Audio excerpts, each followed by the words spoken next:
dalu Lailatul Nisfi min Sya'ban, malam tanggal 15 bulan. Kanjeng Nabi mila dawuh khamsu awqatin la turaddu fihinna du'a, ana wektu 5 sing nek kanggo ndonga dungane ora bakal ditolak karo Allah. Sing kanggo nyuwun penyuwunane ora bakal ditolak, yakni penuwunan pun bakal ditampa dening Gusti Allah. Wektu 5 kuwi apa wae Kanjeng Nabi dawuh setunggal nong tiap-tiap malam Jumat. Nomor kali nong malam bodo Idul Fitri. Nomor 3 nong malam bodo Idul Adha. Nomor 4 malam tanggal 10 bulan Muharram atau bulan Suro. Nomor gangsal malam tanggal 15 bulan Saban. Niku nek kanggo ndonga wektu 5 niku ngendikane Kanjeng Nabi dongane ora ditolak karo Allah. Mila kangge persiapan sok malam Ahad awake dhewe monggo do nata penggalih awet sakniki. Napa ora semang angel-angel. Nek cara Mbah Kyai mbiyen wong sepuh-sepuh mbiyen lek marai nek malam tanggal 15 ruah kuwi engko lebar maghrib do mujahadah. Apa maca surat Yasin kaping 3. Paham lho mboten? Mboten saged Mbah Kyai ora iso maca surat Yasin ya maca kulhu. Ping pira ora semang ditung. Teko angger sing maca Yasin ping 3 rampung sampean lek maca kulhu leren. Ora semang ditung. Wah kulhu nggih mboten apal. Wong Islam kok ora apal kulhu pancen wis mangsane wacake kulhu. Ngoten nggih. Niku maghrib tekan isya digunakake nggih mujahadah. Penuhunane karo Allah ora semang angel-angel. Njaluk paring slamet donya slamet pun niku wis kena kabeh. Paham mboten? Niki cara tindakane tiyang sepuh kriyen. Anjur kok nek wis lebar isaan do kondur sik. Ngopo? Ayo sak karepmu. Ya. Mengko nek wis lebar isa kuwi monggo. Lek mujahadah arep dhewe-dhewe nang omah ya kena. Arep bareng-bareng nang masjid nang musala ya kena. Kantun sak kersa panjenengan. Ning ora semang do nindakake salat sunat apa-apa. Bab nek nindakake salat sunat, pamane salat sunat nisfu Sya'ban nang malam tanggal 15 niku ulama ngukumi bid'ah. Bid'ah niku tegese ora ana dalil dasar pokok saka Kanjeng Nabi. Malah ora utama. Dadi nek arep nindakake salat sunat nggih monggo, ning sing wis kaya biasa diajegake. Upamane sok malam Ahad kuwi ora semang salat sunat apa-apa ning turu gase engko tangi rada setengah 3 apa jam 3 anjur salat tahajud iku ora apa-apa. Paham mboten?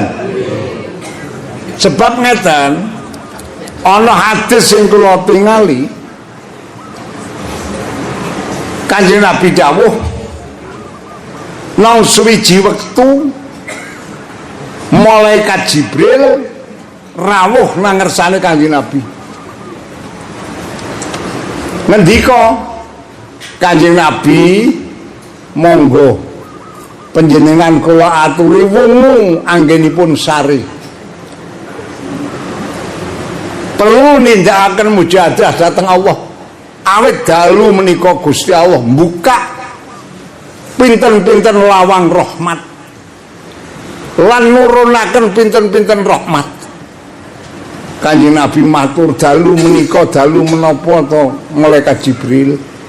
Dalu menika dalu nisfu Sya'ban. Mula panjenengan kula aturi jumeneng nindakaken salat ndedonga dhateng Allah. Lajeng akhiripun Kanjeng Nabi wungu nindakaken salat sunat. Terus ndedonga. Adungane ya werna-werna Kanjeng Nabi lek donga. Kula sampean ya nirokke ya kisah. Ora ketung cara Jawa. Ha nggih to? Nek cara kula lek donga teko sing gampang kok nek malam nisfu Sa'ban pamane wis wiridan mau tahlil kon donga ya Allah Gusti mugi-mugi kula menawa panjenengan slamet donya slamet akhirat sak anak putu kula. Lan mugi-mugi kula menawa dipun paring pangapura sedaya dosanipun awit kula menawa kawula ingkang kathah dosane. Aku nek ndonga teko ngono kuwi kok yu cara Arab ora patek apal kok. Kula sing ora apal cara Arab kuwi sapa? Ha iya. Ora ndonga teko cara Jawa. Niku malah awake dhewe ngerti karepe insyaallah diterima karo Gusti Allah. Paham mboten? Besok malam Ahad. Malah ana ulama ingkang ngendikaken nek malam nisfu Sa'ban niku nek cara cah sekolah mangsane pergantian rapot. Jadi ngamal sing nisfu Sa'ban sing tahun wingi tekan nisfu Sa'ban sing saiki iki bukune ditutup. Diaturke nang ngersane Allah diganti buku sing anyar. Engko diseni amal ayo garek kula sampean iki nang bukune ditilangi akeh alane apa akeh apike. Mula ulama anggenipun dawuhaken nek senajan akeh alane ning mula nek malam nisfu Sa'ban iki ditutup dokeh-okehno istighfar. Jadi yang senajan akeh alane nek tutupane nganggo akeh istighfare insyaallah kula sampean mati sak mungsa tetep husnul khotimah. Amin. Paham mboten? Dadi sok malam nisfu Sa'ban kuwi nek ndonga sing paling penting sadurunge ndonga niku lek maca istighfar niku sing kathah. Ping pira sakarepmu sak kuatmu. Arek 100 luwih wong pancen kuwate mung 100. Arek 1000 monggo. Sak kuwate ati anggere ikhlas. Aja dipaksa. Nggih wonten. Nek kula nyuwun 1000 lho Kang. Pancen awak kula tak latih. Nek pendak bengi kuwi nek dong gelem lho kuwi. Awak tak kandhani nek bengi iki nek tangi salat, kuwi lek wiridan ki lek maca istighfar kuwi dicokeh-okehno. Ha ping pira? Ayo syukur kuat ping 1000. Wah kok ora kuat ayo tambahi. 1100 tambahi meneh. Dadi akhirnya tak nyang niku alhamdulillah angger maca istighfar niku sak mlebar salat dalu paling sithik tak jajal maca ping 1333 kok ya paringi enteng lho Kang. Angko selawate ya teko 1333 zikire ya 1333. Hatur apa meneh? Ya Fatahu ya Alimu iku ge njaluk ngelmu. Ora mangke-akeh 333. Hatur apa meneh? Ya Wahabu ping pira 1333 kuwi ben rezekine lancar. Dadi tak kompliti. Niku angger tak tindake lekas niku jam 3 lekas salat. Salate nggih pun kula aturke ora semang akeh teko tahajud 4 rakaat. Terus tambahi salat tobat 4 rakaat. Tambahi salat mutlak 4 rakaat. Njur tambahi meneh salat hajat 12 rakaat. Ngono lho yu. Jajal. Aku ya gak ajar ngono tak omongke tak jajar ayo bareng-bareng kula nggih gak ajar kok niki. Dadi urung iso gak ajar. Gua harus rampung le salat niku. Dadi tak hitung salate niku 24 rakaat. Tahajud 4 rakaat, tobat 4 rakaat, salat mutlak 4 rakaat, salat hajat 12 rakaat. Niku terus wiridan. Nggih niku wiridane wau. Kadang-kadang tak mukodimai nganggo surat Ikhlas ping 100, surat Falak 100, surat Binas 100. Engko njur terus maca istighfar 1333, selawat 1333, Zikir 1333, ya Wahabu 1333, ya Fatahu ya Alimu niki tak hitung anggere teka lekas jam 3 salat niku mangke jam 4:30 rampung. Jadi kurang lebih mengkar tengah jam kok Pak. Ya. Niku anggere jam 4:30 rampung, nganggo terus 4:30 salat fajar. Lebar salat fajar wiridane cara dawuh Kanjeng Nabi kon maca Fatihah sepisan, ayat kursi sepisan, njur maca istighfar. Istighfar monggo sak kersa panjenengan. Nek aku tak ajari istighfar mung ping 3. Astaghfirullahaladzim alladzi la ilaha illa huwal hayyul qayyum wa atubu ilaih ping 3. Terus la ilaha illa anta subhanaka inni kuntu minadz zalimin ping 3. Rabbana dzalamna anfusana wa illam taghfir lana wa tarhamna lanakunanna minal khasirin ping 3. Niku lak nirokke Nabi Yunus, nirokke Nabi Adam. Sing Rabbana dzalamna istighfar Nabi Adam. Nggih mboten? Nek wis kuwi terus ditambahi meneh astaghfirullahaladzim min kulli dzambin na'lamhu aw lam na'lamhu fi lailin wa naharin. Kuwi ping 3. Terus yang terakhir astaghfirullahaladzim li wali walidayya wali jami'il mu'minin minal muslimin ping 3. Terus ditambahi meneh Kang Allahumma anta rabbi la ilaha illa anta khalaqtani wa ana abduka wa ana ala ahdika wa wa'dika mastata'tu a'udzu bika min syarri ma sana'tu abu'u laka bi ni'matika alayya wa abu'u bi dzambi faghfirli fa innahu la yaghfiru dzunuba illa anta. Ku ya ping 3. Terus sing terakhir maca selawat ya ping 3. Allahumma sholli ala sayyidina Muhammadin wa Adama wa Nuhin wa Ibrahim wa Musa wa Isa wa ma bainahum minan nabiyyin wal mursalin sholawatullahi wa salamuhu alaihim ajmain. Niku ping 3. Maca selawat niku ping 3 sampean diganjar padha karo maca selawat ping 12.000 lho Kang. Wah alhamdulillah ya oleh dungane sampean tak ajari iso pendak bengi. Engko bar kowe terus ndonga. Dungane ya piwulange Kanjeng Nabi. Allahumma robba Jibril wa Mikail wa Israfil wa Israil wa robba Muhammadin sallallahu alaihi wasallam Allahumma ajirni minan nar. Niku ping 7. Terus ditambah Allahumma adkhilnil jannah. Iku ya ping 7. Iku mati sak mongso-mongso husnul khotimah. Iku anggere tak lakoni ngono iku engko terus jam 5 kurang 10 menit rampung, Pak. Nah, terus kula gek munggah jamaah lho. Ya aku tak pikir-pikir aku nglakoni ngene ya kok tak teka-tekake wong ya tangen-angen wis ora suwe kok. Kula cara nglakoni ngoten wis ora nganti 50 tahun kok. Ayo ora. Nggih mboten. 50 dina mbok tekan mbok ora. Niki mula monggo kula namung ngajak sareng-sareng dateng panjenengan daya awit saniki nganti tekan sok akhirat. Muga-muga awake dhewe iki iso bareng-bareng. Nang donya bareng-bareng ngaji, engko nang akhirat kumpul bareng-bareng nampa syafaate Kanjeng Allahumma amin. Kula ora janjeke apa-apa kok, mengejak monggo bareng-bareng. Nek arek janji ora wani sok mlebu swarga, gendolan sarunge aku ora wani. Ora wani aku. Nek ana kiai sing ngono kendelen iki. Ngono kuwi mbah kiai mlebu swarga mbah ora. Engko nek sampean gendolan sarunge kula monggo kula ora mlebu swarga malah konyol ya. Nggih mboten.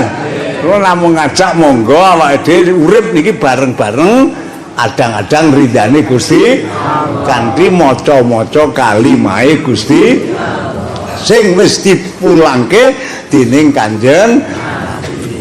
Dadi ora mengarang dhewe wis paringi piwulang karo Kanjeng Nabi. Insyaallah angger dilakoni wae. Iki kok arep diparingi istiqomah. Amin. Mula kala wingi sore lare-lare niku lak nganake pengajian alumni tenggen kula mriku bar zuhur niku nganti tekan asar rada sore niku lak pengajian alumni lari-lari alumni do teko alumni iki tekse sing mondok wis do bali niku mboten kathah niku sing teko kurang luwih ana 600-an lari aku lho kon ngomongi aku lho sanjang kali adik kula sowan kono kowe sing pengajian aku tak ndonga wae astu saampunipun kula nggih namung sanjang kali anak-anak niku aku arek ora mulang ngaji kowe meng kowe arek tak tinggali donga piwulange Nabi Ibrahim lah terus kula lak ndongeng nalikane Allah ngangkat Nabi Ibrahim dadi Khalilullah diangkat dadi kekasih Gusti niki lah malaikat kata sing protes Gusti Ibrahim niku lak gadah bojo Ibrahim niku lak gadah bondo kathah kenging napa kok saged diangkat dadi Khalil patute sing diangkat dadi Khalil niku wong sing melarat ahli ibadah Ibrahim niku wong bandane kathahe kok diangkat dadi Khalil niku terus pundi Gusti Gusti Allah ngendika karo malaikat aku luwih ngerti timbang kowe ngendikane Allah Ibrahim ku senajan bandane kaya ngono kae ora ana bondo sak kuku ireng wis sing temempel nang atine Ibrahim niku ngendikane Allah ora ngandel jajal ajeng akhiripun malaikat jajal dadi pengemis mendo-mendo wong ngemis sowan Nabi Ibrahim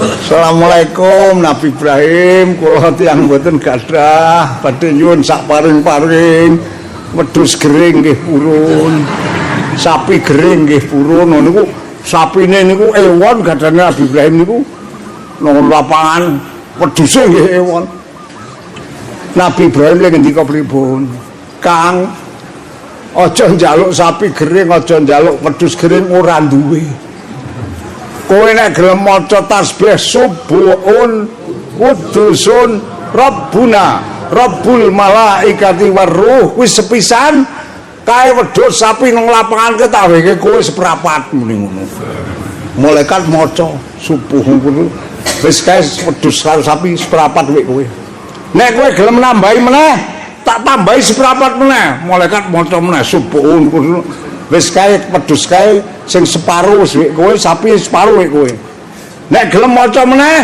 tak tambahi seprapat meneh malaikat maca meneh akhire sing 3/4 dilehke wong mes niku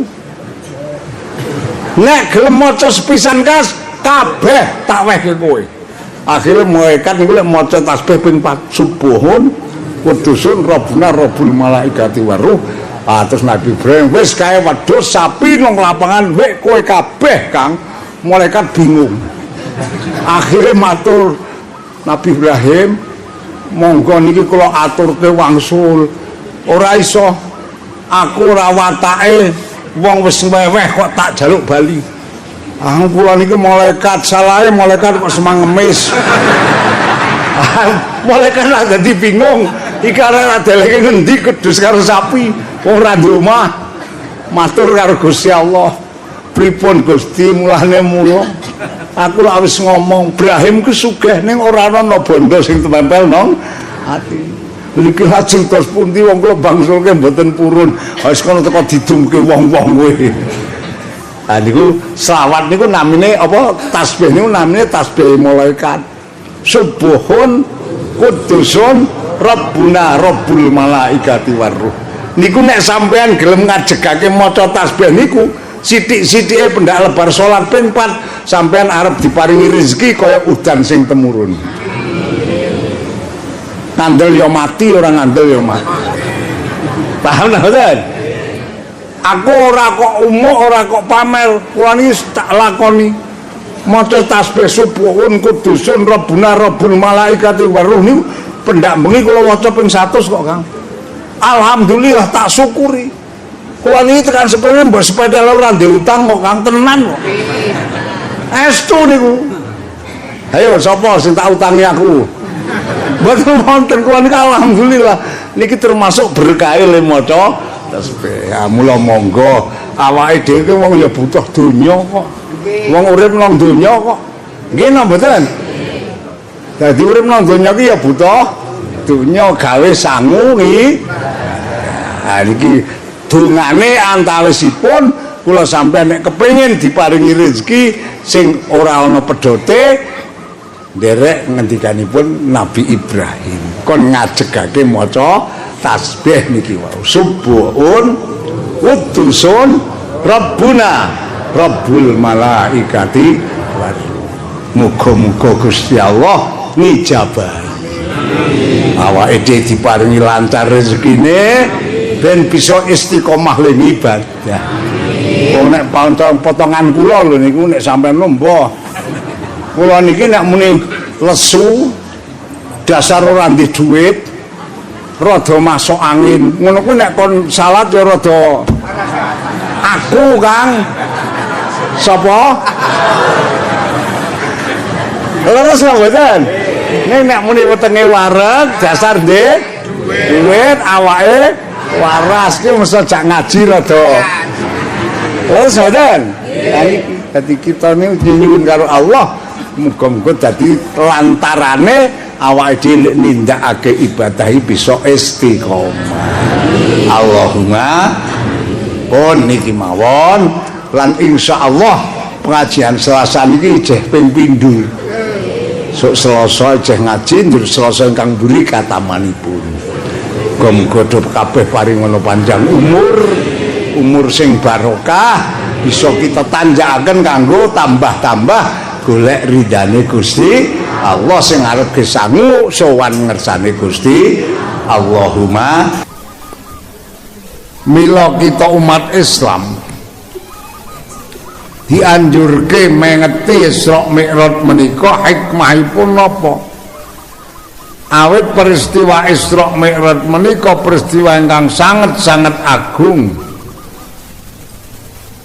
Miderek riwayat Gusti Allah wonten ing donya menika ngutus nabi sing jumlahe kabeh ana 124.000 nabi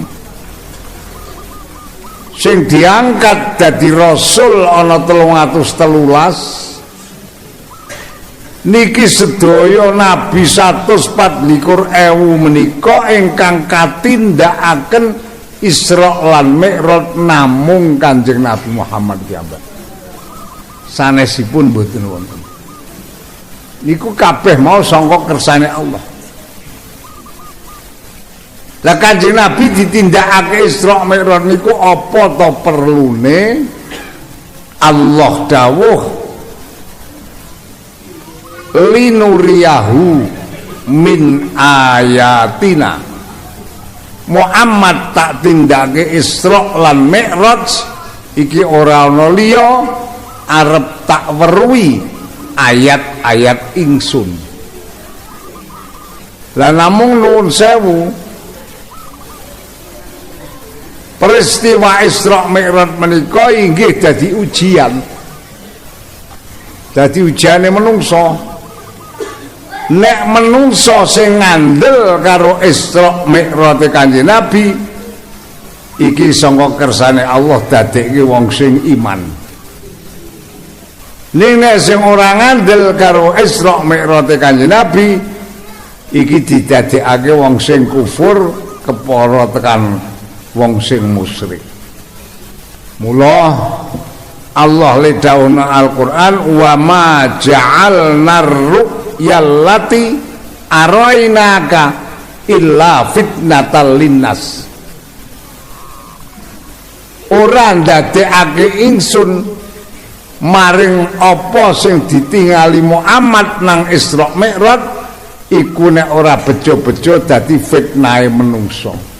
Contoh ingkang gampil. Zaman Kanjeng Nabi tindak Isra Mi'raj niku ana menungso Mekah jenenge Abu Jahal. Niku ora ngandel nek Kanjeng Nabi iki tindak Isra Mi'raj. Terus anak buahe Abu Jahal niki ana sing ngadhep Kanjeng Nabi mergo ora ngandel. Cara Jawane Muhammad, apa bener sampean iki ditindakake Isra Mi'raj? Bener?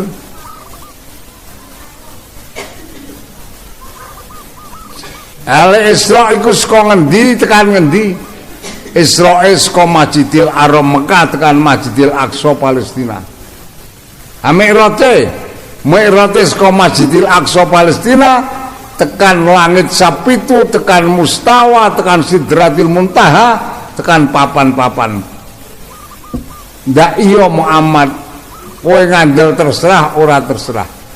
Saiki njajal aku njaluk karo sampean. Nek pancen bener, apa sikil sampean iku diangkat siji. Dadi kon ngadeg sikile kon nekuk siji. Akhirnya saged mandang sing iso jajal saiki sikil loromu ditekuk kabeh kowe tiba apa ora? Nek sikil loromu tekuk kabeh kowe tiba berarti kowe ngomong Isra Mi'raj ngapusi. Kanjeng Nabi terus ngendika, nek arek takon kaya ngono kae takono Ali kae. Sayyidina Ali ten niku.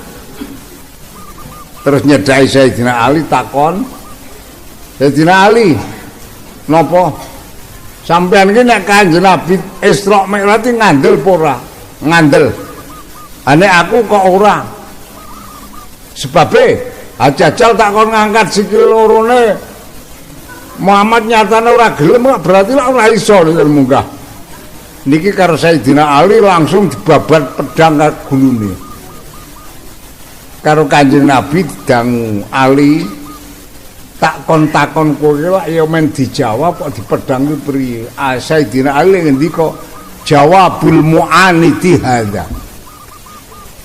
Jawab takone wong ngeyel niku nggih dikethok gulune niku Kanjeng Nabi. Awang dijawab ngomongan ya tetep ora ngandel. Niku contone wa maja'alna ru'yallati arayna ka illa fitnatal linnas.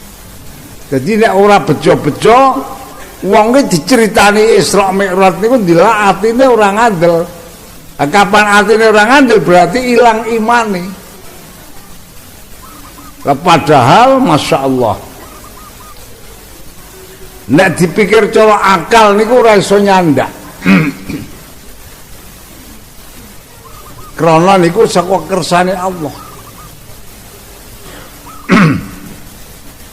Adohe Mekah tekan Palestina saka Masjidil Haram tekan Masjidil Aqsa niki adohe kurang luwih 500 kilometer.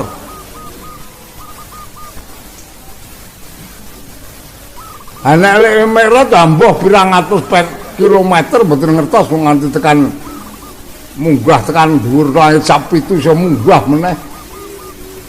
Jadi kaya ngene iki nek ora pancen atine niku dipapake iman lan percaya maring kekuasaane Allah, bisa-bisa menungso iki dadi musyrik. Ngamila alhamdulillah awake dhewe iki karo Gusti Allah diparingi pitulung lan pituduh maring anane Isra Mi'raj Kanjeng Nabi awake dhewe percaya. Lan sing dados ingkang paling pokokipun Kanjeng Nabi ditindakake Isra Mi'raj menika sasampunipun perjalanan Isra saking Mekah tekan Masjidil Haram Mekah tekan Masjidil Aqsa Palestina. Di dalam perjalanan Isra Kanjeng Nabi lah diparingi preso pirang-pirang ayate Allah. Diparingi preso ana wong sing ditutuki sirahe dincalke nang segara apa segara geni apa segara getih. Ana sing Kanjeng Nabi dipresani ana wong wedok sing digantung lan sak panunggalanipun kathah sanget. Lah niki Kanjeng Nabi tindak Isra saking Masjidil Haram Mekah tekan Masjidil Aqsa Palestina menika ngalami kendel kaping gangsal. Setiap kendel Kanjeng Nabi nindakaken salat sunat 2 rakaat. Sasampunipun tekan Masjidil Aqsa, Kanjeng Nabi mandhap saking buruk, terus diderekaken malaikat Jibril badhe mlebet nang Masjidil Aqsa niku, tapi ternyata Masjidil Aqsa menan sampun kebak tiyang. Kanjeng Nabi matur dhateng malaikat Jibril dalem menika tiyang ingkang wonten Masjidil Aqsa menika sinten? Malaikat Jibril jawab, menika sedaya para nabi, awit Nabi Adam ngantos dumugi Nabi Isa, kurang luwih 124.000 nabi kempal wonten ing Masjidil Aqsa menika. Nah menika badhe wonten acara napa malaikat Jibril? Nika badhe nindakaken salat berjamaah namung dereng wonten imamipun. Akhiripun Kanjeng Nabi kalian malaikat Jibril dituntun dijokke nang pengimaman. Kanjeng Nabi kadhawan ngimami makmume. Awet Nabi Adam tekan Nabi Isa kabeh makmum salat dhateng Kanjeng Nabi. Sak sampunipun rampung salat, lajeng Kanjeng Nabi sangka ngersane Allah diparingi pangkat atawa predikat Imamul Ambiyai wal Mursalin, Imamul Awwalin wal Akhirin. Kanjeng Nabi ki nabi paring keri dhewe ning dadi imame para nabi lan rasul awit Nabi Adam nganti tekan Nabi Isa. Niki Kanjeng Nabi oleh gelar Imamul Ambiya wal Mursalin niki nalika tindak Isra Mi'raj niku bab ngimami salat berjamaah wonten Masjidil Aqsa sing makmume kabeh para nabi. Bakdanipun menika lah Kanjeng Nabi nembe katindakaken Mi'raj. Munggah secara singkat sakwise tekan langit sampai itu munggah terus dumugi papan panggenanipun badhe ngadhep Allah. Malaikat Jibril ngendika, Muhammad dalem anggenipun derek akan panjenengan namung dumugi mriki. Sakmangke panjenengan kedah ngadhep Allah piyambakan, kula mboten kepareng nderekaken panjenengan. Akhiripun Kanjeng Nabi lajeng ngadhep dhateng ngersanipun Allah piyambakan. Teng mriku nikulah begitu Kanjeng Nabi rawuh ngadhep Allah, Kanjeng Nabi matur, at-tahiyyatul mubarakatus sholawatut thayyibatulillah. Niki mature Kanjeng Nabi pertama dhateng Allah.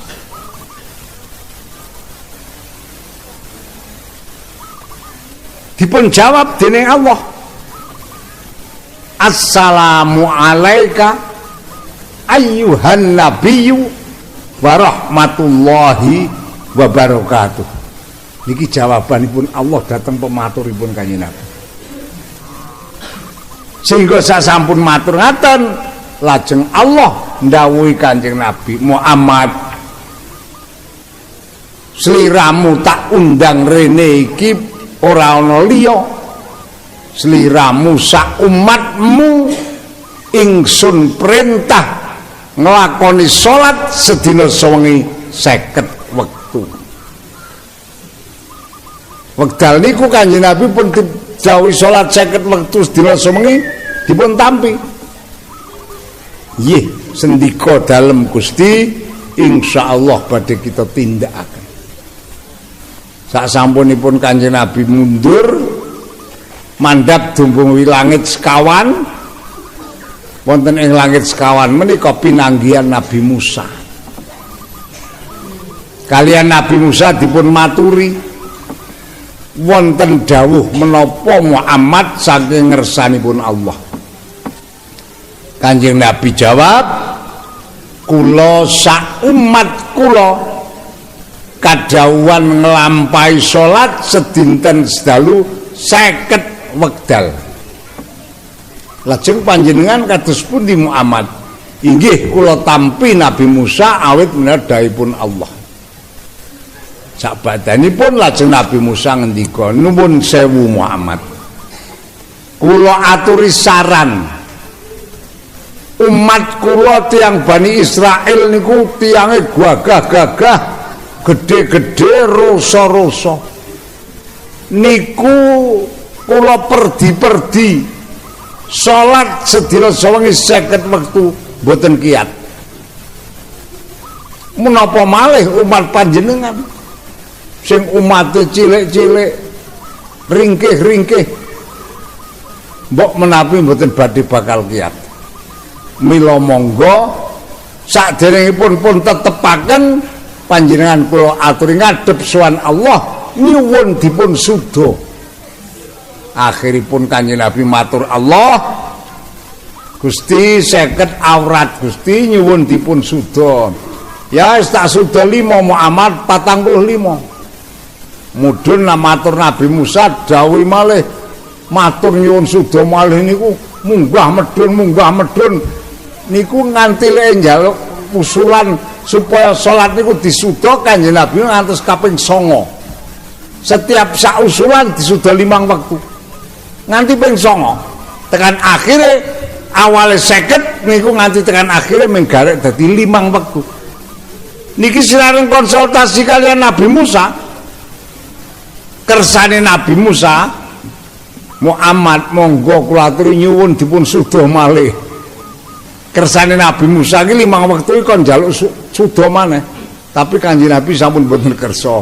Lah sampun Nabi Musa, kula tak angen-angen kok sampun izin matur kalih Gusti Allah wong sal wangsul dipun ijabahi kok tasih ngeyel.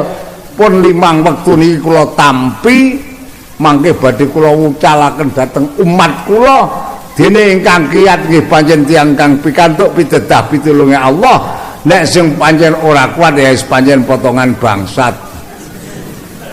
Akhire lajeng pun tetepaken. Nang Al-Qur'an dingendikake Allah,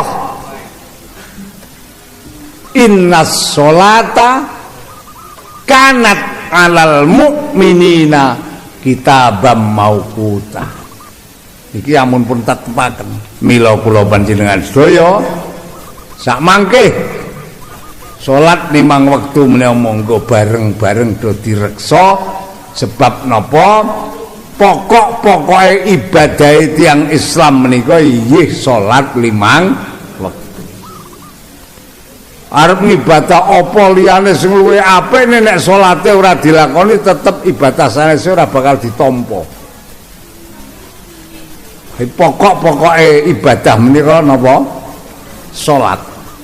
Lah mila salat 5 wektu niki kudu dijaga sing sak temen-temene, aja nganti godhang, aja nganti dikurangi, apa meneh ditinggal, aja tenan. Dipun reksa sareng-sareng wong awake dhewe kewajiban salat ning wektu urip. Mangke nek sampun pecah wis ora kewajiban salat. Kadung ngunduh. Dadi cara wong tetandur, wong nandur sakniki niki salat niku kula sampeyan niku gek nenandur. Lah mangke lek ngunduh nek sampun kula panjenengan niki ditimbali ngadep sowan nang ngersane Gusti, mulai mlebu nang kuburan niki nembe mulai panen hasilipun nanandur wonten ing alam donya niki. Saking menika monggo kula ngajak dhateng ahli kula sedaya, sederek-sederek kula sedaya salat 5 wektu dijaga sing temen-temen, syukur-syukur ditindakake kanthi berjamaah salat 5 wektu. Insyaallah nderek tindak lampahi Kanjeng Nabi, awit Kanjeng Nabi menika mboten nate kersa nindakaken salat piyambakan. Kanjeng Nabi niku salate tetep jamaah. Tindakna mboten nate kersa tindak piyambakan. Mesti ngasta penderek.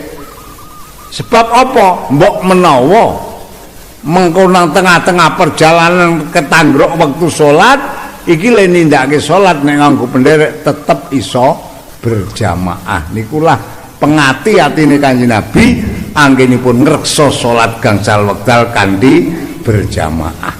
Mila saking menika kita sebagai umatipun sak derajat sak pangkat nisa nirokke apa sing dadi tindak lampahe Kanjeng Nabi. Insyaallah nek kita lek ngreksa salat 5 wektu bisa ditindakake kanthi berjamaah, ya kaya ngapa rupane salat kula sampean. Mbah khusuk, mbah ora. Mbah fasih, mbah ora. Nek ditindakake kanthi berjamaah, tetep ngendikane Kanjeng Nabi arep diparingi ganjaran kongersane Allah 17 derajat. Sholatul jamaati afdalu min sholatil fardhi bisab'in wa isrina darajah. Jadi yang sholat berjamaah niku tetep karo Allah diparingi ganjaran 17 derajat. Ning nek dhewean wis atine ora kusuk ditambah wacane ora patek paseh niki mbah salate kanggo mbah ora aku ora ngerti. Nggih. Dadi mila saking menika monggo awake dhewe bareng-bareng ngreksa salat 5 wektu kanthi berjamaah. Insyaallah kita sedaya menika badhe diparingi keselamatan awit dunyane nganti tumeka akhirate. Para rawuh sedaya ingkang kita mulyakaken, kita tambahi segedhik sak sampunipun kita sama berusaha nindakaken salat niki amrih sampurnane salat fardhu niku nek cara ngendikane Kanjeng Nabi digandengi nganggo salat sunat rawatib. Salat sunat rawatib niku kaya dene nek arep salat zuhur niki sadurunge nglakoni salat zuhur dianjurake disunatake nglakoni salat sunat qobliyatul zuhur. Mengko nek wis rebar salat zuhur, rampung salat dianjurake kon nglakoni salat ba'diyatul zuhur. Arep nglakoni salat asar, ya disunatake nglakoni salat qobliyatul asar. Nek wis rampung salat asar ora ana dawuh nglakoni salat ba'diyatul asar. Niki mboten wonten. Malah justru nek lebar salat asar iki kok nglakoni salat sunat niku dihukumi haram. Niku ulama wonten kang jae ngaten. Dadi sing salat rawatib iku nek sing ana zuhur nek qobla zuhur karo ba'da zuhur. Nek asar iki namung qobliyatul asar. Nek maghrib niki ya angsal qobliyatul maghrib niki angsal. Ya ba'diyatul maghrib ya ana dianjurke. Nek qobliyatul maghrib niki ulama berbeda pendapat. Nek cara Imam Ghazali dianjurake nglakoni salat sunat qobliyatul maghrib. Tapi ulama sanes wonten kang ndikaken nek salat sunat qobliyatul maghrib iku dihukumi makruh. Jadi niku ulama berbeda pendapat nek masalah qobliyatul maghrib. Nek ba'diyatul maghrib kabeh wis mupakat niku sebab Kanjeng Nabi gundak. Engko isya ya ngono, ana salat qobliyatul isya, ana salat ba'diyatul isya. Ha nek subuh iki anane namung salat fajar. Ora ana salat qobliyatus subuh niku mboten wonten.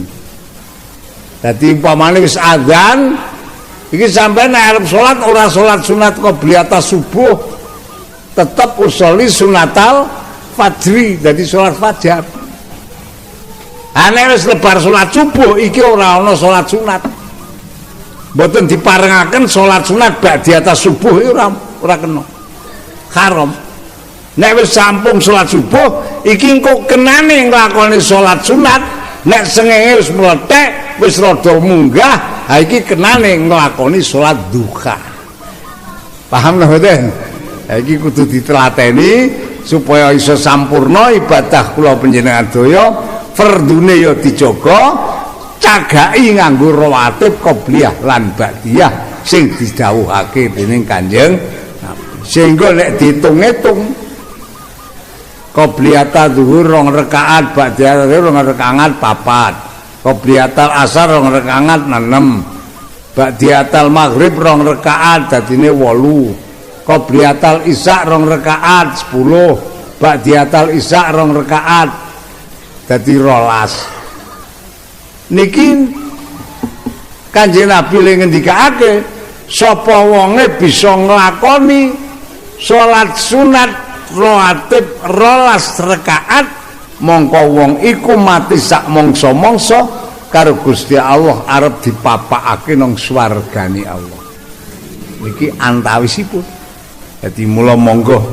kejaba salat fardhu aja tinggal ning supaya fardhu iki bisa sampurna didampingi nganggo salat rawatib qobliyah lan ba'diyah muga-muga Allah paring pitulungan paring pituduh paring kekuatan dhateng kula panjenengan sedaya Allahumma donga piwulange Kanjeng Nabi wong arek ngaji kuwi ben oleh ilmu sing manfaat tur barokah amin yo bareng-bareng ya Pak ya Bismillahirrahmanirrahim Allahumma anfa'na bima 'allamtana wa 'allimna ma yanfa'una warzuqna ilman yanfa'una Allahumma anfa'na bima 'allamtana wa 'allimna ma yanfa'una warzuqna ilman yanfa'una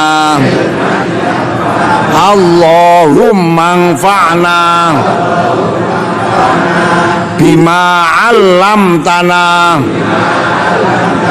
wa 'allimna ma yanfa'una warzuqna ilman yanfa'una amin ya rabbal alamin niku kula sampeyan setiap arek ngaji karo Kanjeng Nabi dawuh maca donga niku niki mangke hasile ilmu bakal diparingi ilmu sing manfaat tur barokah sateruse kula wonten pengajian enjang niki rada beda karo biasane apa bedane kula lek ngaji dina niki mung arek ndongeng ya dongeng niki mangke sampean rungokake digatekake iki engko manfaate bali nang sampean kabeh apa wong iki anggere iso apa jenenge ngateke donga niki njur iso nglakoni niki mangke anak-anake bakal dadi bocah sing alim-alim kula tau maca dongengan zaman rumiyin ki ana wong jenenge Mubarok sapa Kang ya cara sampean undang-undangane Barok ngono wae Mubarok niku anake wong rondo tur ora duwe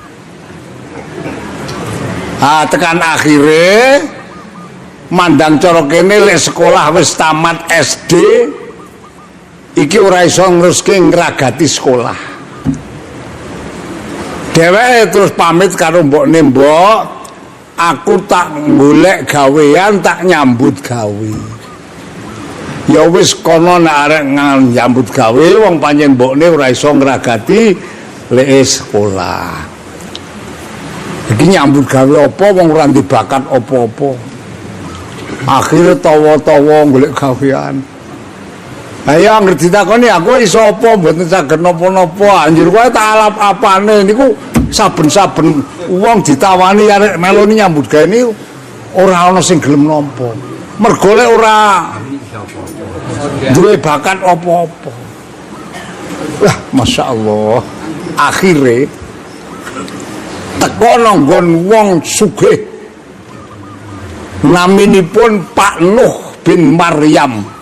Niku wong sugih ora karuan ning kene sugih petani.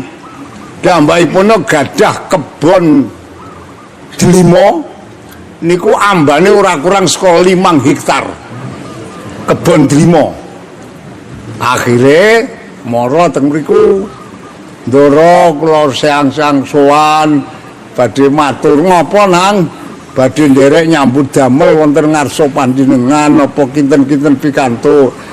Ha kowe kepinterane apa mboten saged napa-napa. Nek cara kowe takon matilke delima iso mboten saged. Takon ndangir wit delima mboten saged. Ayo priye ya. Nek tekon munggoni wit delima iso insyaallah saged. Ya wis, akhirnya ditampa niki karo Pak Nuh bin Maryam niki ditampa. Ditampa terus dibaeke gubuk nang kebon delima niku. Kandhani wis, kowe saiki tak wehi gawean tak kon jaga delima iki. Oh nggih. Kuwi sampai betah nganti 2 tahun. Mandang wis 2 tahun niki dijajal karo Pak Nuh niki. Tunggal wekdal Pak Nuh ini terus tindakan numpak jaran. Awan-awan jujuk nang kebon delima niku terus nyedai gubuk sing dinggoni barok niku. Ya apa rok niki nembe nggogo. Tulung dos pundi ndara? Aku golekno delima sing legi wong aku ngelak. Nggih. Dheweke bingung. Delima sing legi iki sing kok ngopo? Akhire lek mikir sing pentil iki kirane sing paling legi wong iki sing jenom. Dipeke delima pentil. Dicipi ayo sepet. Wah, ganti ngono ganti. Ganti meneh. Goleke sing gedhe ning urung mateng, kecut. Wah. Niku kan bola-bali gonta-ganti ora ngerti. Kowe kuwi dadi pegawene aku tak kon jaga delima wis 2 tahun kok ora iso milih delima sing legi kepriye to, Rok? Nyuwun sewu, Ndara. Priye? Kula menika kranten kalian panjenengan namung kapulih njaga delima. Senajan kula niki sampun 2 tahun dereng nate ngincipi rasane delima. Saking jujure niku. Krana kon jaga ora kon ngincipi. Niku 2 tahun ngedep delima kok ora tau ngincipi jajal. Iso sampeyan kan. Wah, akhirnya Pak Nuh niku mandang krungu jawabane kaya ngoten. Bocah kok temene jujure kok kaya ngono. Bali tekan omah ngomong sing wedok. Makne dalem awake dhewe sing wis ora semang mikir golek mantu. Aku wis dipandangan mantu sing apik banget. Nggih, mengko anake Pak Nuh niku wedok siji wayune uleng-ulengan. Mung siji tok anake wedok niku. Terus akhirnya sinten Barok. Abot sing wedok niku ayo gelo. Barok sinten? Ayo Baroke dhewe kae sing jaga kebon delima. Alah mengko anake dhewe kok arek doleke Barok apa ora mesake ora. Pandangane aku kuwi sing paling apik. Akhiripun estu. Barok niki dipeksa dipakon ngepek anake wedok niki. Mandang wis dadekke nganten cah loro niki karo mbokne dikumpulke dingendikani karo Pak Nuh. Iki Barok karo bojomu ya, nggih. Gandeng kowe saiki cah loro dadi bepujuan. Aku karo mbokmu wis tuwa. Aku saiki masalah bondo iki sarek ora nguasani. Kabeh bondo iki tak pasrahke kowe cah loro. Sugih dadakan lho niku. Niku saking temene. Akhire lek nanjakake pancen sae sanget krana bacah temen. Dangu diparingi putra. Sampun sauntawis dangu lek bebujuan karo Allah diparingi putra lanang dijenengi Abdullah. Sapa Kang? Abdullah. Wah, niki terus dididik wong nang bondo. Kon ngaji, kon pondoke sak wagati sak kemenge. Krana wong tuane ngati-ati leke golek rezeki leke ngreksa barang halal, barang haram dibedak-bedake niki akhire anake Pak Barok niki wau, anake wong ra duwe sing asale wong ra duwe ning mergo prihatin lan jujur temen niki Abdullah niki dadi ulama agung. Ketelahe Abdullah Ibnul Mubarak. Niki dadi ulama agung. Niku mergo apa? Wong tuane ngati-ati. Dadi paling apik awake dhewe sing do dadi wong tuwa niki kon sing padha ngati-ati. Aja teko wal-wal gediwal. Angger kecandak teko juntal. Ora dipikir apa krakal apa aspal ya. Jadi awake dhewe iki nek arep ndahar apa arep ngunjuk apa monggo ning didelok sik halal apa haram. Nek haram ditinggal, nek halal monggo diunjuk. Dedaran didelok halal apa haram. Nek haram ditinggal, nek halal monggo didahar. Niki ngati-atine awake dhewe wong tuwa.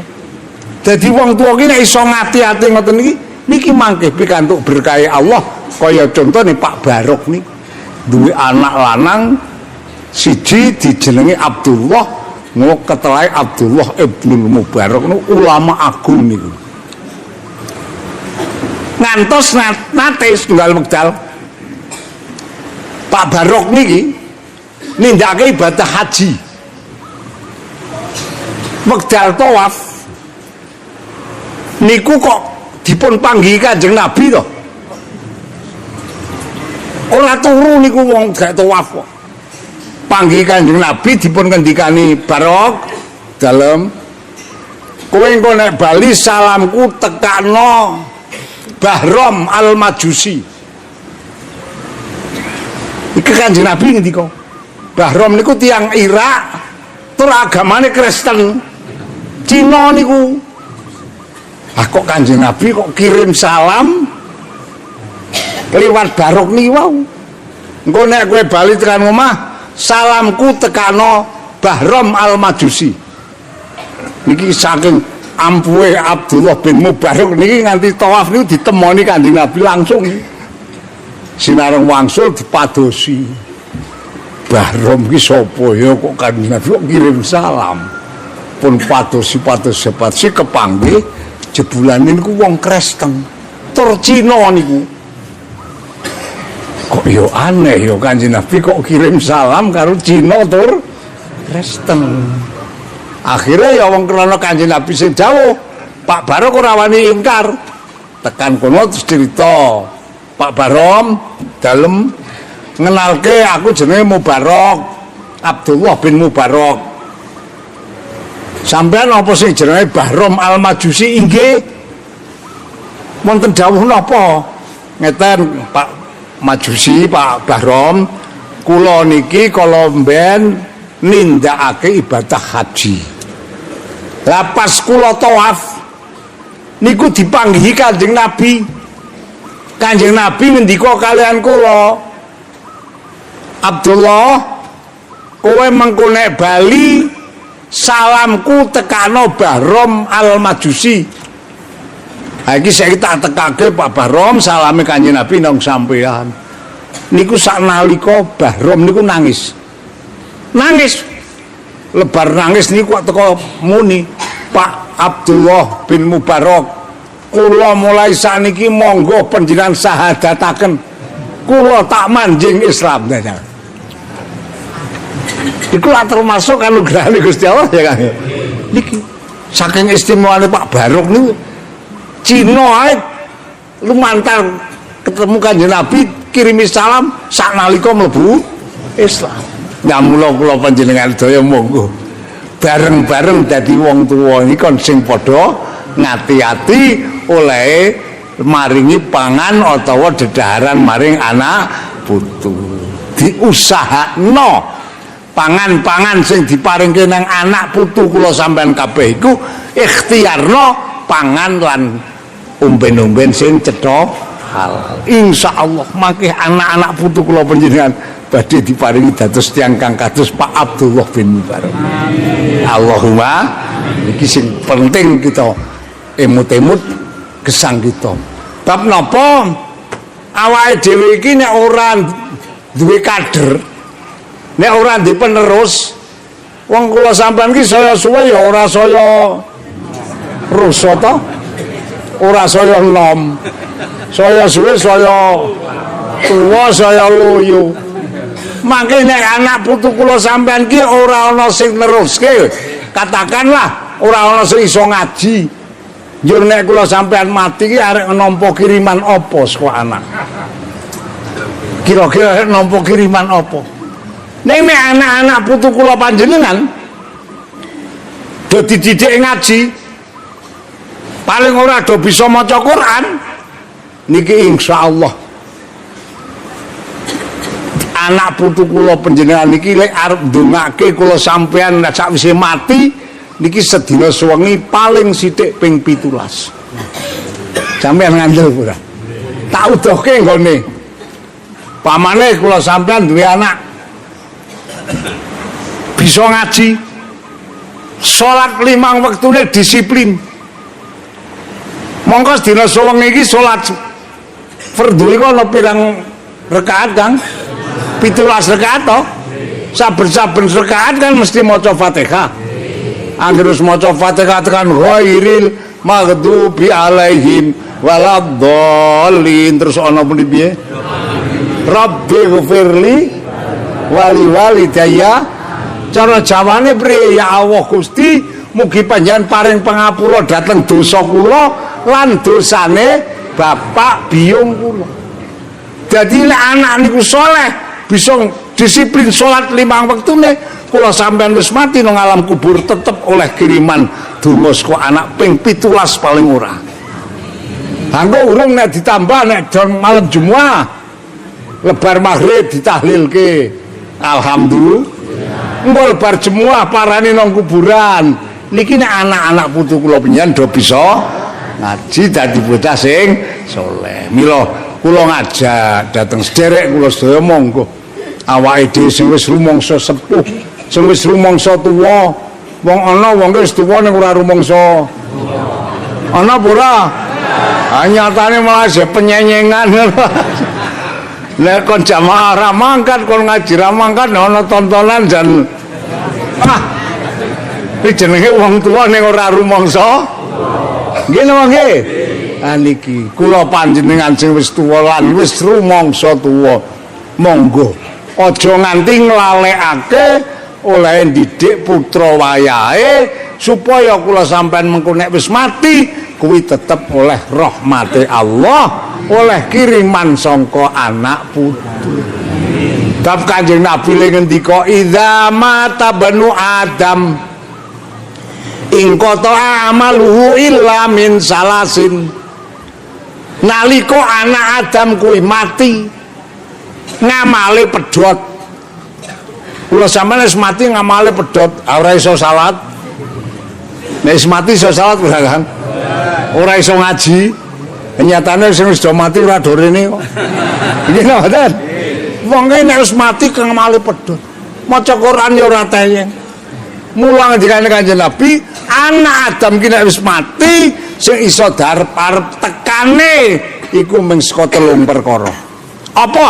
Sing nomor 1 sedaqatin jariyatin.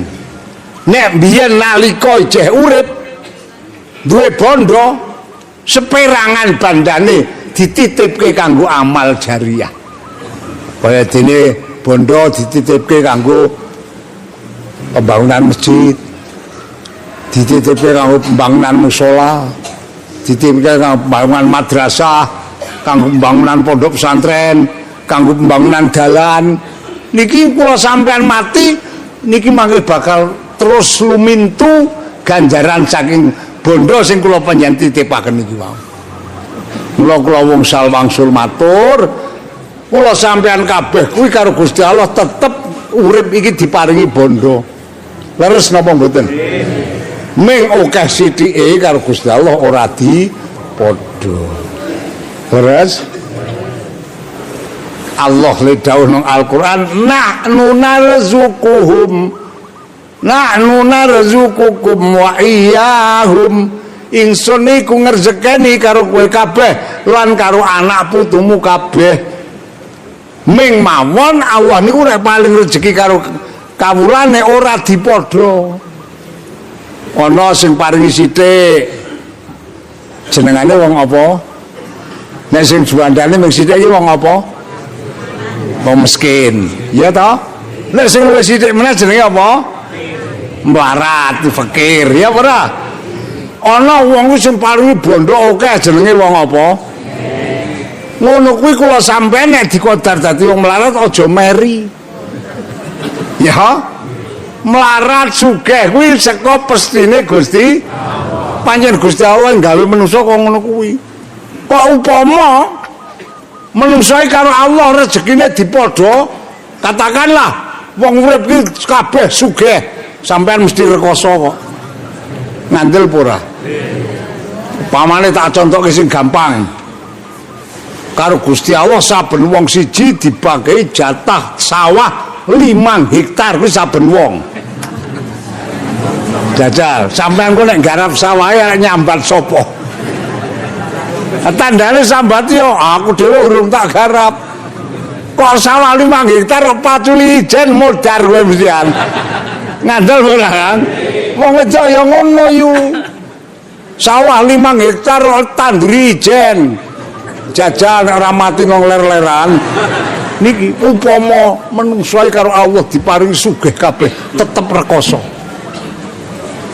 wis contoh meneh upama wong donya iki kabeh saben wong siji duwe bis ya saben wong duwe bis jar sampeyan nek arek ngerit sapa sing arek munggah ora ana ya teko bis kothong gomle-gamle ale tuku bensin ya rekoso ya lho iki nek digawe sugih kabeh rekoso apa meneh kok digawe melarat kabeh tambah rekoso terus mboten mula Allah le dawuh ingsun ki paring rezeki ning ora tak padha ana sing sithik ana sing ben apa kersane Allah supaya sering tulung tinulungan wong sing melarat butuh karo wong sugih ning wong sugih ya butuh karo sing wong sugih butuh karo wong melarat butuh tenagane leres wong melarat butuh karo wong sugih butuh opahe leres ngoten iki contoh ingkang gampil dadi nang donya iki Allah ling gawe kaya ngoten lah mula kula sampeyan kabeh sing do diparingi bondo mbuh sepira sithik oke monggo dipikir-pikir aja kabeh-kabeh kanggo kesenengane awake dhewe ning ilingono sebagian bondo niki celengi sing kanggo diunduh sakwise kula sampeyan mati. Dadi nek ana pembangunan langgar, pembangunan masjid, ya sak derajat, sak pangkat kula sampeyan niku ndelehke. Ben mengko mati ora getun. Oleh kiriman. Paham napa mboten? Ning ya kuwi Kang nek arep amal jariah ki tak wae weruh, aja bombongan. Ndedit 1 juta. Mandang ana panitia pembangunan masjid teko niki kula atas panitia masjid badhe nyuwun sedekah amal jariah njen kangge bangun masjid. Oh iya, nyah iki dhuwit 1 juta go kabeh. Nalika ngulungke jan ikhlas. Jan lega. Mandang wis go lunga, lecedelo putune teko. Mbah, napa? Arep njaluk dhuwit ge bayar SPP. Wong bapak karo sing mbok ora ndek dhuwit. Priye terusan mbahne? Oh alah nang, lah ya to. Tiwasno. Mau tak wehke panitia bangunan masjid kabeh ngerti kok njaluk tak ngeyehke. Ki jenengane lak diundat-undat to. Kuwi duwite sing 1 juta ora bali, sampean ora oleh ganjaran. Jajal. Kuwi jenengane entek ngawas, entek ngomah. Iki melarat dunya, melarat akhirat iki mergo ngamal jariah ora ngerti ilmune. Dadi nek duwe dhuwit 1 juta ngamal jariah aja kabeh. Ya 500 apa 750 ngono tunggale dingengke engko nek menawa ana kebutuhan sing mendadak ki ora ngundat-undat sing wis ditokke. Paham mboten? Mula Allah dawuh wala tubtilu shadaqatikum bil manni wal adza. Kowe kabeh aja mbatalake ganjarane lehmu padha ngibadah nganggo ngundat-undat. Dadi tiwasno mau tak ngono ki wis jenengane ngundat-undat niku. Iki duwite ora bali, ganjarane ora. Dadi kuwi jenengane entek ngalas entek. Ya mula monggo. Kula sampean sithik-sithik sak derajat sak pangkat, nek duwe bondo seperangan dicelengi kanggo amal jariah. Ya Pak ya Bu ya. Wis sak derajat sak pangkate. Pamane nek saiki lah yo nang masjid-masjid kae nek dong jumuahan utawa dong anu kae lak cok ana kotak mlaku kae to ya Kang. Nek kula sampean duwe iki diniati bismillahirrahmanirrahim niat sedekah ngono wae. Engko sedekah dadi sedekah jariah yo alhamdulillah dadi sedekah amal saleh yo monggo ning kula sampean tetep nang kono sok ngunduh Kang. Pitados mboten? Anggere ikhlas atine aja tunda-tunda. Nikilah contonipun kula panjenengan.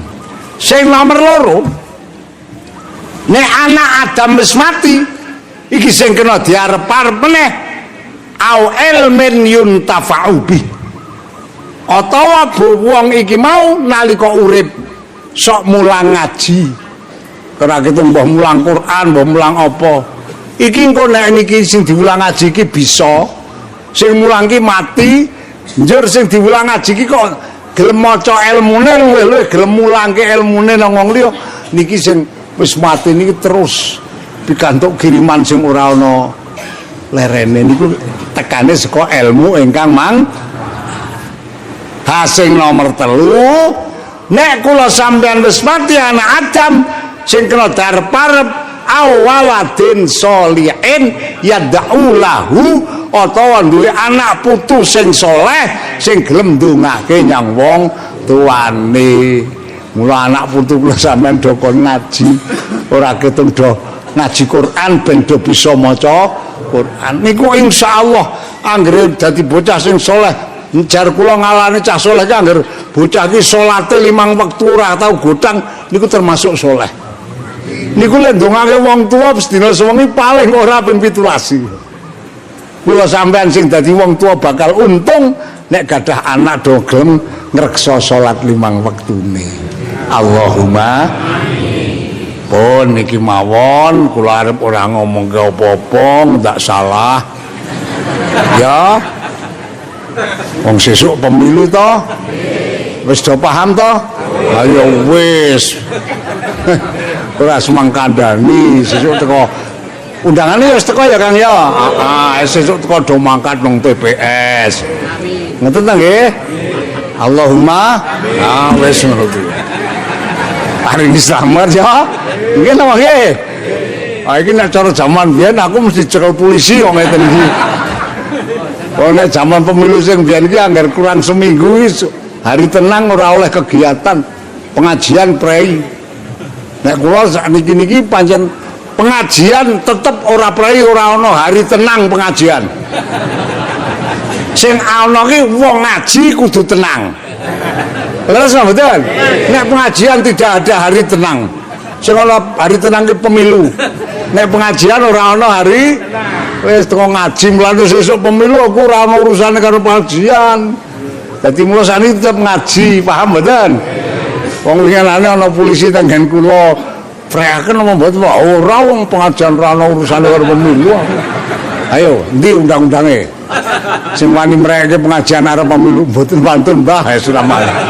Polisi niku tenggen kula tak takoki undang-undange. Ora wani. Lah ora melanggar aturan niki kok. Tetep ngaji. Mula monggo awake dhewe bareng-bareng ming weling kula Pak Bu. Sadurunge pemilu awake dhewe tetep guyub rukun. Ning mengko lebar pemilu ya tetep guyub rukun ora semang padha congkrah. Senajan ngon pilihane beda ning ora masalah. Awake dhewe tetep mangsane ngaji, mangsane jamaah tetep jamaah. Niki sing tak jaluk. Aja kaya sing wingi-wingi sing wis-wis. Aku jan bededeg. Lebar pemilu kok lek jamaah ngaleh dadah. Terus tak takoni ngopo to kowe lek jamaah kok ngaleh? Mboten cocok kalih imame. Masyaallah, ming gara-gara pemilu lek jamaah ngaleh. Niki kula tak jaluk aja kaya ngono. Awake dhewe sadurunge guyub rukun, lebar pemilu tetep guyub. Soal mangkal presiden sing dadi sapa monggo terserah. Allah lek arep ngersakake. Nggih napa mboten? Awake dhewe tugase milih-milih. Dene engko sing nakdirke dadi presiden iki Gusti Allah. Oh awake dhewe ora dadi presiden kok malah bingung. Malah karo kancane ora rukun. Ayo kowe ora rukun ora bakal wehi duit karo presiden iki kowe dukung. Lalu sahabat, ya niki dipikir sing jero. Awake dhewe iki urip nang alam donya, engko bakale bali nang akhirat. Sangu sing gono akhirat ki ora ana liya nggih ming culeke ngeten iki. Ngamal ibadah le ngaji, ngamal ibadah le salat, ngamal ibadah le sedekah, ngamal ibadah le guyub rukun karo sanak. Terus napa mboten? Wong kene ora rukun ki ya tetep rekoso kok. Mati kadang-kadang ora konangan tanggane kok. Terus napa mboten? Nek wong ki guyub rukun karo kok salah sedulur tangga teparuh gek lara mesti dadi nggih mboten. Nyatane winginane kae ana wong pengajian ki lara, omong kula Mbah Kyai napa nyun Fatihah kagem niki sapa? Niki cok jamaah ngaji rene. Ha. Tak Fatihah wong sakmene do maca Fatihah kabeh. Nek sing ora tau ngaji rene ya ora njaluk ya ora tak wehi. Ya ora oleh Fatihah lho mboten. Iki contone wong guyub rukun niku bakal keuntunganipun akhirat inggih kathah, keuntungan donya nggih kathah. Saking menika monggo awake dhewe bareng-bareng do nata imane, muga-muga iman tansah diparingi tetep nganti tekan samangsa-mangsa kita sedaya niki ditimbali ngadhep sowan nang ngersane Allah paring ana husnul khotimah. Allahumma